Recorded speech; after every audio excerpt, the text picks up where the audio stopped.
Welcome to परीक्षा expert. दोस्तों ये है 6 तारीख और 7 तारीख का करंट अफेयर। सबसे पहले इसमें आजकल न्यूज़ में है ए क्यू आई, ठीक है। तो ए क्यू आई पे पहले भी क्वेश्चन आ चुका है, इसलिए ये बहुत इंपॉर्टेंट है। और ये आया था 2016 में यूपीएससी प्री में। और भी एग्जाम में आ सकता है क्वेश्चन कि कौन कौन सी गैसेस इसमें होती है, तो ये याद रखना है कौन कौन सी गैस इसके अंदर होती है ए क्यू आई के अंदर। तो आपको ये अभी जब आप रोज़ अभी एयर पोल्यूशन का प्रॉब्लम चल रहा है कई सारे शहरों में, भारत जो नॉर्थ इंडिया है उसके तो कई शहरों में चल रहा है, तो अभी आपको ये याद रखना है क्योंकि रोज ही न्यूज़ में है ए क्यू आई क्या होता है। क्वेश्चन इस पर आ चुका है यूपीएससी में, तो और एग्जाम में भी आ सकता है, ठीक है। ये क्वेश्चन आया था 2016 का क्वेश्चन है ये। देखिए ये इस तरह का बना रहे हैं कार्टून लोग बाग, ठीक है। तो यहाँ पर इसके अलावा आज का एक और न्यूज़ है कि जो CIC है नया वाला, उसका अपॉइंटमेंट हो गया है, ठीक। तो नया नाम याद रखना है आपको, कौन है इसमें, नाम क्या है, हीरालाल समरिया, ठीक है। और पहले दलित हैं ये, ठीक है। और प्रेसिडेंट इसको अपॉइंट करता है, तो ये याद रखना है। दूसरा जो चीफ इन्फॉर्मेशन कमिश्नर का ये पोस्ट है, ये नॉन कॉन्स्टिट्यूशनल पोस्ट है एक तरह से, कॉन्स्टिट्यूशन में इसका कोई जिक्र नहीं। 2005 का जो एक्ट आया था इन्फॉर्मेशन एक्ट, उसके थ्रू है ये, RTI जो है उसके थ्रू। इसके बाद आगे बढ़ते हैं, हालांकि ये भी कंट्रोवर्सी में है। इसके बाद आगे बढ़ते हैं, एक और कंट्रोवर्सी होगी टाइम आउट। टाइम आउट होता क्या है, तो कई बार ये पूछ लेगा टाइम आउट कौन से खेल से संबंधित है, तो किस खेल से संबंधित है, ये क्रिकेट से संबंधित है।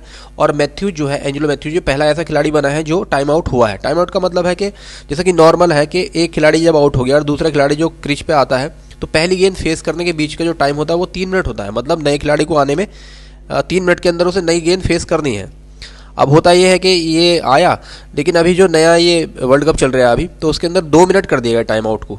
अभी यार इसने गेंद फेस ही नहीं की 3 मिनट के अंदर। हालांकि इसमें और भी प्रॉब्लम था और इशू हो गया था, इसके जो ये हेलमेट है उसकी स्ट्रिप निकल गई थी बाहर, उसकी वजह से हुआ है ऐसा। तो हमें बस ये याद रखना है कि एंजेलो मैथ्यूज कौन है, तो पहला टाइम आउट खिलाड़ी होने वाला कौन है, एंजेलो मैथ्यूज। और ये कहाँ का है, श्रीलंका का है। और किसके खिलाफ ये हुआ है पहला टाइम आउट, ये हुआ है बांग्लादेश के खिलाफ वर्ल्ड कप में, ठीक है।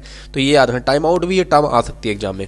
इसके बाद है जो पंजाब है उसने सैयद मुश्ताक ट्रॉफी जीत ली है, पहली बार शायद जीती है इसने, ठीक है। और ये बड़ौदा के खिलाफ जीती है, तो ये याद रखना है कि बड़ौदा के खिलाफ इसने जीती है। तो ये भी थोड़ा सा इंपॉर्टेंट न्यूज़ है।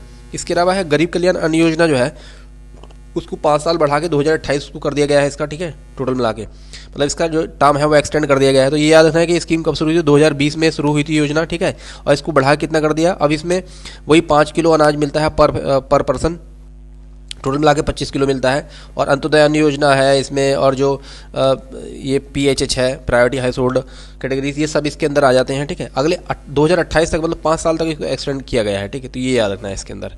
नेशनल फूड सिक्योरिटी एक्ट याद रखना है इसके अंदर।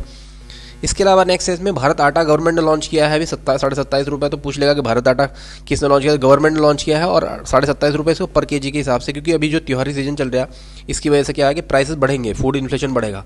उसकी वजह से क्या हुआ कि उसको थामने के लिए सरकार ने ये किया है। तो ये याद रखना है आपको कि कम कर रहे आम जो लोग हैं उनके ऊपर इन्फ्लेशन का ज़्यादा असर ना पड़े, ठीक। इसके अलावा ये है कि PM विश्वकर्मा योजना जो है, ये मैं पिछली बार भी बता चुका हूँ कि ये योजना जो है कितने 18 पैसे हैं इसके अंदर। कब शुरू हुई थी, सितंबर 2019 में शुरू हुई थी ये योजना। और कारीगर के लिए है, 18 तरह की कैटेगरी है, उनके लिए लोन की व्यवस्था भी है। इसमें मैक्सिमम 3 लाख रुपए तक का लोन मिल सकता है 5% इंटरेस्ट के ऊपर, ठीक है। 18 इसमें कैटेगरी हैं जिसके अंदर 18 अलग अलग तरह के जो टेक्नीशियन हैं और जो है कारीगर हैं उनको लाभ पहुंचाने के लिए योजना है PM विश्वकर्मा योजना, याद रखना। और MSME मिनिस्ट्री की स्कीम है, ये याद रखना है आपको इसमें। इसके अलावा गोवा में अंतर्राष्ट्रीय फिल्म महोत्सव शुरू होने वाला है 54वां, तो ये याद रखना है। इसके अलावा इसमें लाइफ टाइम अचीवमेंट अवार्ड दिया जाएगा माइकल डगलस को, ये भी याद रखना है। कहाँ पर हो रहा है अभी, ये कहाँ पर होगा मतलब ये, तो ये होगा गोवा के अंदर, ये याद रखना है इसके अंदर। इसके बाद 2027 तक भारत तीसरी अर्थव्यवस्था बन सकता है। तो अभी याद रखना है कि कितना कितना है, तो भारत अभी 5 ट्रिलियन डॉलर 2024-25 तक का टारगेट था, लेकिन 27 तक बता रहे हैं कि 5 ट्रिलियन। अभी कितनी है, 3.73 ट्रिलियन डॉलर की है, 5 ट्रिलियन की हो सकती है 2027 तक। और अभी देखिए पहले नंबर पर है USA, दूसरे पे है चाइना, तीसरे पे है अभी जापान, चौथे पे जर्मनी। और जापान और जर्मनी दोनों की 4 ट्रिलियन डॉलर के आसपास है। तो भारत जो है इसको 2027 तक पक्का पार कर देगा, तो भारत तीसरी अर्थव्यवस्था बन जाएगा 2027 तक। ये है ही अभी वाली याद रखना कि अभी कितनी है, तो 3.73 ट्रिलियन डॉलर की इकोनॉमी है भारत की अभी। इसके बाद आगे बढ़ते हैं, अभी गवर्नर के ऊपर बवाल हो गया है कि भाई गवर्नर जो है वो ठीक से काम नहीं कर रहे। तो इसमें विशेष रूप से जो आर्टिकल है, आर्टिकल 200, जिसके अंदर जो गवर्नर होता है वो कई बार क्या करता है कि बिल को रोक कर रख लेता है अपने पास। उससे क्या होता है कि जो स्टेट की मशीनरी है वो पूरी ठप पड़ जाती है, क्योंकि कई सारे बिल कानून बन ही नहीं पाते। प्रेसिडेंट के एक्सीडेंट के लिए जो है ये आर्टिकल 200 के अंदर अपने बिल जो है अपने पास रख लेता है। तो ये याद रखना है आर्टिकल 200, ठीक है, किससे संबंधित है। इसके बाद आगे बढ़ते हैं, नरगिस मोहम्मदी बहुत ही इंपॉर्टेंट है ये, इनका नाम नोबेल लॉरेट हैं इस बार की ये, ठीक है। पीस प्राइज़ मिला था इनको, ईरान की हैं, बार बार न्यूज़ में आ जा रही हैं। तो ये याद रखना है। इसके अलावा अभी ये जिग्मे नामग्याल जो हैं ये राजा हैं भूटान के, तो ये याद रखना है आपको इसमें।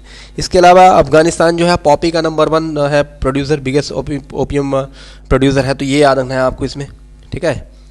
इसके अलावा देखिए इससे संबंधित एक चीज़ और है कि आपको ये याद रखना है इसके अंदर के जो एक तो है गोल्डन क्रिसेंट और एक है गोल्डन ट्राइंगल, तो ये दोनों ही याद रखने हैं। गोल्डन ट्राइंगल के अंदर, गोल्डन क्रिसेंट के अंदर कौन कौन सी चीज़ें आती हैं, तो देखो यहाँ पर ये है golden crescent, Iran, Afghanistan, Pakistan, याद रखना है। गोल्डन क्रिसेंट के अंदर कौन कौन सी कंट्री आती हैं, तो ईरान, अफगानिस्तान, पाकिस्तान, ये वही कंट्री हैं जहाँ पर ये पॉपी सबसे ज़्यादा प्रोड्यूस होती है, मतलब जो अफीम है ये सबसे ज़्यादा प्रोड्यूस होती है यहाँ पर। इसके बाद गोल्डन ट्राइंगल, इस पर भी सवाल आएगा, तो म्यांमार, लाओस और थाईलैंड, ये 3 कंट्रीज गोल्डन ट्राइंगल के अंदर आती हैं, तो ये भी याद रखना है, ये सवाल डायरेक्ट आएगा ज्योग्राफी में।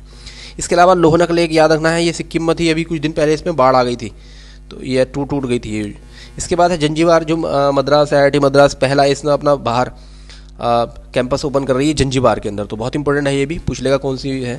इसके बाद है बुलावा मिसाइल, ये ठीक है, ये बहुत इंपॉर्टेंट है, ये किसकी है, रसिया की है, ये याद रखना आपको। न्यूक्लियर कैपेबल मिसाइल है ये, अभी इसका परीक्षण किया था रसिया ने। इसके बाद है सूरत में जो पोत है उसका अनावरण हुआ है अभी, याद रखना नाम का पोत का नाम है सूरत, ठीक है, और ये कहाँ पर हुआ है, ये अहमदाबाद के अंदर, ठीक, तो ये याद रखना है आपको अच्छे से।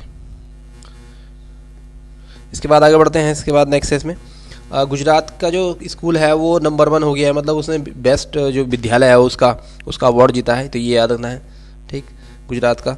इसके अलावा इंडिया का जो एक्सपोर्ट, ये RO का जो एग्जाम होता है उसके अंदर एग्रीकल्चर या सभी एक के लिए है वैसे तो ये, कि भारत का जो टोटल एक्सपोर्ट है वो कितना हो गया एग्रीकल्चर एक्सपोर्ट, तो वो $50 बिलियन पार कर चुका था पिछली बार और 53 बिलियन था। उसमें ये पूछता है सबसे ज़्यादा कि कौन सी चीज़ जो है वो सबसे ज़्यादा हम लोग एक्सपोर्ट करते हैं, तो मरीन प्रोडक्ट जो है हमारे समुद्री उत्पाद जो हैं वो सबसे ज़्यादा एक्सपोर्ट करते हैं।